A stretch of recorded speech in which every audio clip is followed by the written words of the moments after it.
Hey everyone, Adam here, and because I fucking love counting, today we're going to do another top 5 list. Now, before you get too excited, you should know that this list isn't all sunshine and rainbows. In fact, it's a little depressing. Because video games are super expensive, sometimes a promising game gets radically changed to something that's less risky or canned altogether. Both can result in frustrated fans, but I'd venture to say that the worst fate a game can see is to get lost in that dreaded dark abyss we call development limbo. There are literally dozens, if not hundreds, of promising horror games that have been announced only to never see the light of day. This list only touches on 5 that were particularly upsetting to me. First up, we have Redwood Falls. This game was announced back in 2006 by Kuju Entertainment, a studio that had a hand in bringing us Silent Hill Downpour. Instead of a gameplay-free CG or live-action teaser, we were gifted with 6 glorious minutes of in-game footage. I'm not sure what I like best, the eerie atmosphere, twisted monsters, or the fact that when you blast a monster in its stupid ugly face with a shotgun, you actually see the damage in real time.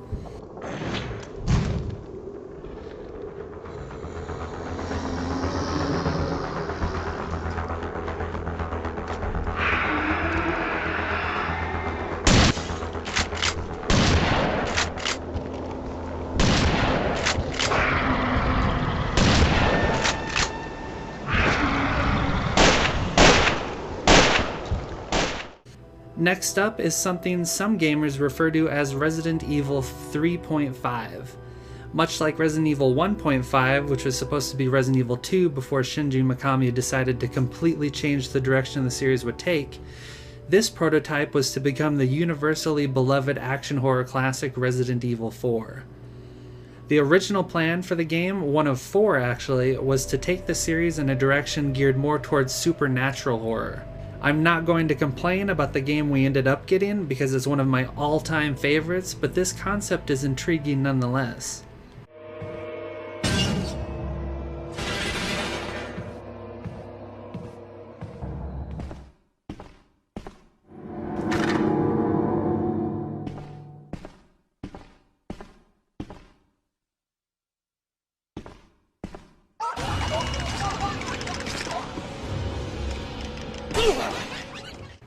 Number 3 is actually the only game on this list that still stands a small, more like infinitesimal, chance of seeing a release.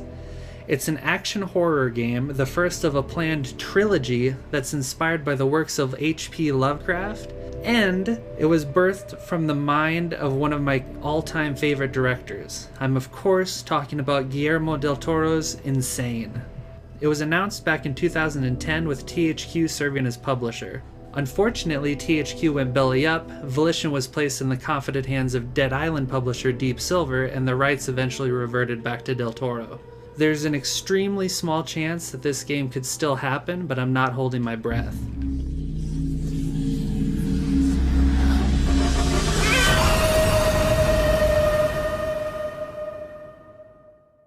The 4th game on this list is a long-dead project called Campfire. It was in development way back in 2003 at the now defunct Swedish developer Daydream Software, a studio that made a few games you probably haven't heard of. Campfire would have placed us in the boots of a serial killer who stalks unsuspecting tourists and the occasional gaggle of horny teenagers in the woods. Between this and Until Dawn, a similarly themed horror game that's also seen some development woes, you would think that there's some sort of curse on the teen slasher subgenre.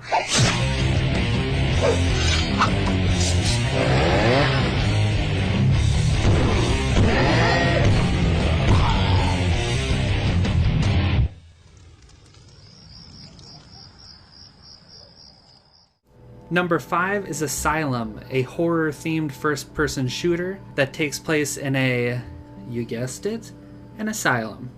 Not to be confused with Senscape's horror adventure game of the same name, this asylum would have followed a contestant in a TV game show that quickly turns into a living nightmare.